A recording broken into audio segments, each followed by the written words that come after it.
Gente, olha só. Agora nós vamos falar um pouquinho sobre o tema de hoje, né? Essa síndrome de Peter Pan ou Peter Pan, tanto faz. Vamos acompanhar agora o nosso VT para a gente entender um pouquinho essa preocupação. Dá uma olhada aí.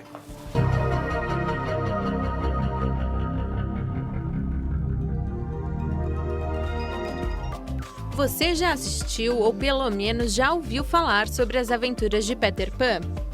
Esse personagem foi criado no início do século passado e é retratado em peças de teatro, livros, filmes e musicais até os dias de hoje.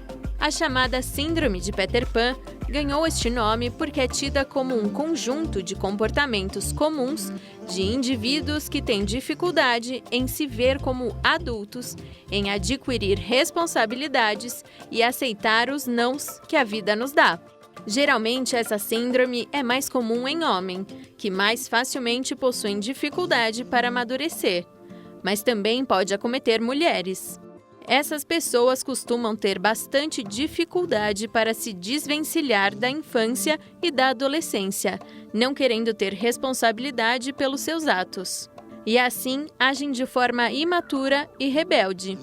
Como adoram fugir da responsabilidade, Peter Pans sempre estão inventando desculpas. O objetivo é sempre o mesmo: colocar a culpa em outra pessoa e não se atribuir nenhuma responsabilidade. Para falar um pouco mais sobre esse tema, acompanhe agora o nosso Papo Reto.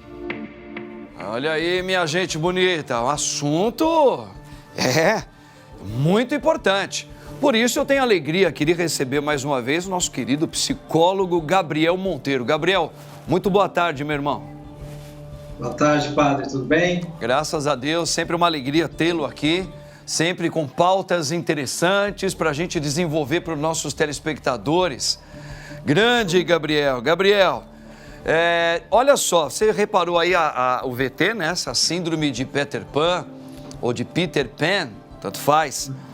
É algo que a ciência vem ajudando a gente a descobrir essas síndromes, realmente, essas doenças dentro da psicologia, né? A gente sabe que é uma doença que já há muito tempo vem escravizando muitas pessoas na sociedade. Como foi dito aí, talvez mais a área dos homens, os masculinos, né? A questão da maturidade que não se desenvolve muito. Eu queria que você primeiramente explicasse melhor o que seria, assim, dentro da psicologia, essa síndrome. Por que esse nome? A gente entendeu, mas dentro da psicologia, explica melhor um pouquinho a síndrome do Peter Pan. Legal. Para começar, vamos entender que essa síndrome do Peter Pan, ela não é considerada uma doença psicológica do ponto de vista de transtornos, né? Ela é uma síndrome porque a gente entende que muitas pessoas têm esse conjunto de comportamentos, pensamentos que transformam ele como se fosse num Peter Pan, né? Então, eu acho que, para resumir, a história do Peter Pan é assim: Terra do Nunca, todo mundo acho que já viu, que é o quê? A Terra do Nunca, um lugar mágico onde as crianças não crescem, elas vivem aventuras o tempo inteiro, né? Então aventura com pirata, com crocodilo, né? Tem fadas e tudo mais. Sim. E é uma coisa que dura para sempre, né? Até quando eles não quiserem crescer, eles não crescem e assim por diante. Então esse conceito foi entendido e trazido para a psicologia como uma síndrome, porque na verdade o que acontece? O que a gente entende? O que a gente sabe? A vida adulta, ela pode ser ela pode aparentar ser assustadora, ser mais assustadora do que ela realmente é. Então, com suas responsabilidades, as pressões que a gente tem de forma geral, tanto no trabalho quanto sociais, né? O estresse e tudo mais. Então, o fato da gente crescer, o fato da gente virar adulto, vai gerar essa implicação, né? Então, se a gente entende que naturalmente ser criança é mais gostoso, é muito comum, né? Quem nunca ouviu as frases, né? Ser criança era tão bom, quando eu era criança não tinha preocupação nenhuma, né? Enfim, frases desse tipo, né? Era só brincadeira e tudo mais. Então, a síndrome do Peter Pan, ela se dá exatamente porque as atitudes das pessoas que as têm, é aquela coisa de querer viver num ambiente mágico, que não é um mundo real, né? Ou seja, não ter obrigações para se realizar, fugir desse processo, ou seja, não amadurecer, né? Não realmente virar o adulto, é ficar sempre com aquela criança interna. Sim. E sempre lembrando que essa síndrome, né, Padre, ela não tem nada a ver, por exemplo, com questões de inteligência, racionais. Entendi. Elas são questões de como você lida e como você entende tanto os seus pensamentos quanto os seus comportamentos, né? Entendo. Legal. Então a gente percebe que no momento da criação, tanto do menino quanto da menina, os pais ou os responsáveis, eles têm um papel muito importante para poder amenizar essa possibilidade de uma síndrome do Peter Pan. Sim, tem. Acho que todas as pessoas que convivem com os outros, né? Enfim, a sociedade de forma geral, todo mundo tem o seu valor e o seu dever de criar o outro ou ensinar o outro de uma forma mais positiva, entendendo todo o processo. Agora, os pais são os mais próximos, né? Os pais são realmente quem a criança tem como exemplo, como entendimento de vida e tudo mais. Então, lógico que, por exemplo, a gente pega crianças que foram muito super protegidas, né? Muito, vamos dizer assim, vamos falar o termo mais comum, muito mimadas, né?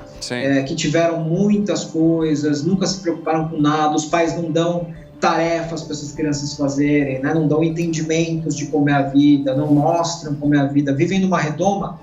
A tendência dessa pessoa desenvolver uma síndrome de Peter Pan, ela é alta, né? Quer dizer que todos que são assim vão desenvolver? Não, mas a tendência é mais alta, né? A gente também tem que entender que, por exemplo, existem personalidades que são mais imaturas mesmo, e aí, naturalmente, não interessa a criação, ela vai adquirir esse conceito de se afastar de comprometimento, né?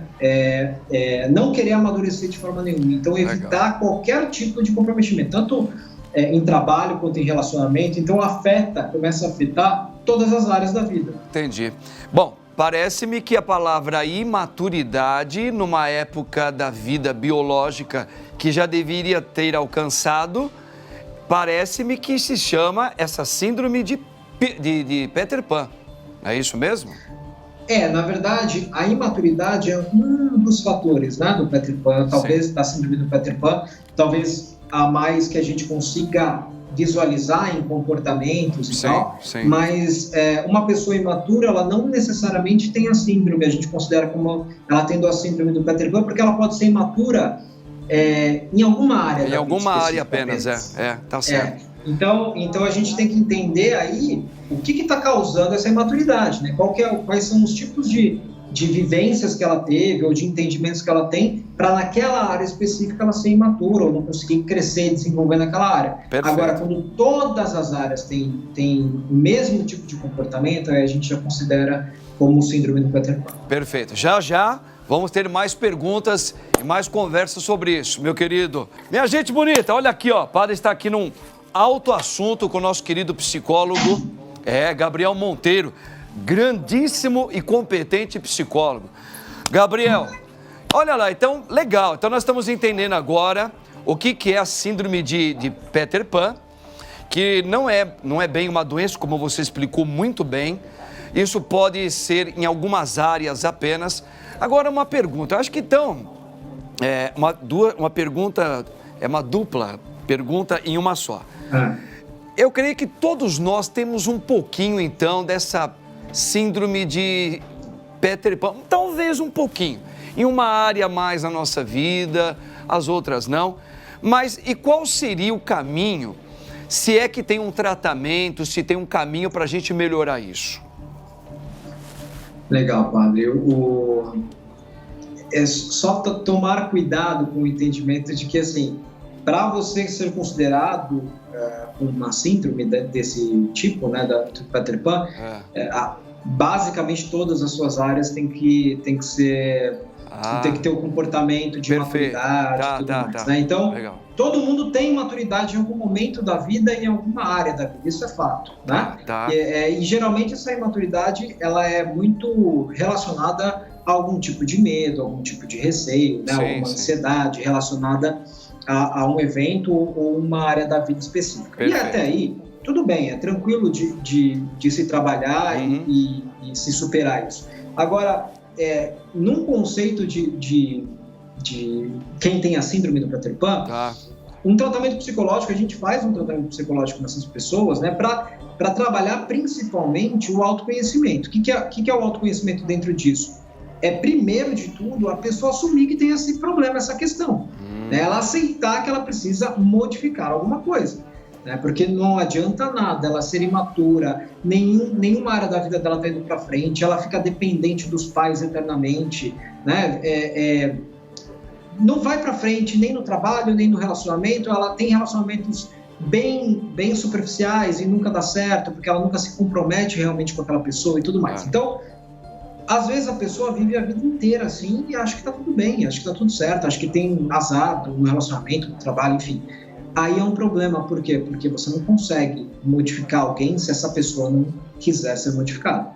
Né? Você não consegue modificar uma pessoa se ela não entender que ela precisa disso, se ela não entender que ela precisa evoluir e melhorar isso. Então, esse é o primeiro passo, é ter a vontade de superar algo, né? É o primeiro e o mais importante passo. Depois é trabalhar, padre, e identificar nessas pessoas que desenvolveram essa síndrome, identificar os possíveis traumas, né? E maneiras de superar esse trauma, ou seja, quais são os traumas? Eles são relacionados ao quê? Geralmente ou insegurança de algo que aconteceu, então ela perdeu a confiança, a autoestima, alguma coisa do tipo, ou a imaturidade de forma geral, né? Por que ela é imatura? Por que ela está fugindo da realidade? Por que ela quer viver numa terra que não existe, numa história que não existe, assim por diante? Perfeito. E tendo esse entendimento, padre, a gente tem que primeiro perceber que a gente não consegue, não pode e não deve se desligar do momento que a gente foi criança. A gente tem que entender que às vezes o momento foi bom, e é preciso aceitar isso. Então, você teve um momento bom,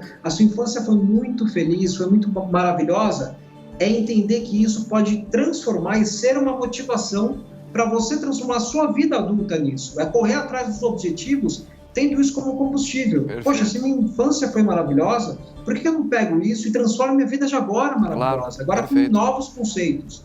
Só que também existe aquelas infâncias que foram traumáticas, né? Foram infâncias que a pessoa às vezes tem um sentimento e a gente conhece, eu conheço, você provavelmente conhece, padre, pessoas que às vezes não tiveram nada na infância ou sofreram muito na infância e adultos querem viver essa fase de novo, porque não tiveram. Perfeito. Né? Então é querer tapar o sol com a peneira, deixa eu viver agora que eu não tive na infância. E isso é terrível, por quê? Porque você entra nessa fase de maturidade meio automático. Então, nesse ponto, se a infância for ruim, é trabalhar o entendimento de que as fases passam, os ciclos acontecem e no ciclo atual você pode ser diferente do que você foi. Maravilha. Não é porque você perdeu um ciclo passado que você precisa perder esse. Né? Então, trabalhar esse tipo de entendimento eu acho que é importante dentro de um processo de Peter Pan. Maravilhoso, que sua explicação foi absoluta. Eu creio que ninguém tem dúvida do que você hoje expôs para todos nós. Meu querido Gabriel Monteiro, muito obrigado. Creio que muitas pessoas já vão querer encontrar com você para consultas, meu querido. Deus abençoe. Obrigado e até a próxima. Obrigado, padre. Amém. Tamo juntos aí. Olha aí, minha gente.